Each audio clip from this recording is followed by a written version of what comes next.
How will the playoff committee rank the top 4 tomorrow night, starting with number 1? Well, number 1 continues to be a no-brainer, Max. Georgia is the best team in the country. I don't know who could beat them right now. But, hey, when you look at their quarterbacks we saw on Saturday, JT Daniels coming back, Stetson Bennett, doesn't matter who's playing quarterback because their offense, both of them delivered the big plays. 4 passes of 31 yards or more on Saturday. And, of course, their defense was dominant again, as always, holding Mizzou to 273 total yards.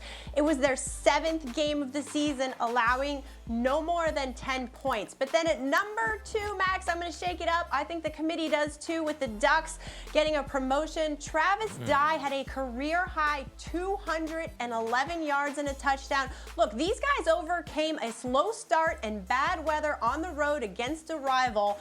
And they have the win at Ohio State, which is better than anything the next team has on its resume.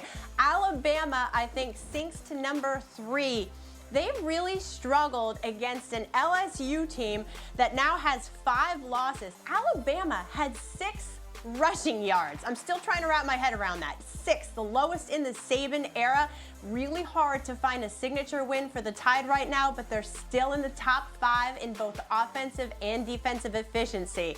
And then at number 4, I think Ohio State gets a bit of a bump. They were flat against Nebraska. I realize this, but I didn't think that their offense would be a problem at this time of the year. It was. They're still finding ways to win, but if they can't get better offensively, they're going to be Purdue's next victim.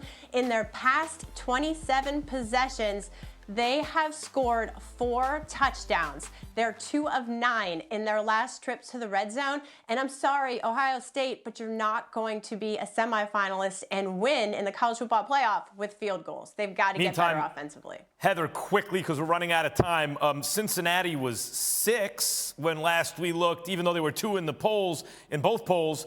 I shudder to think, after struggling in an 8-point win over Tulsa, what are they going to, sanction them? What's the committee? Where are they going to rank Cincinnati after struggling against Tulsa?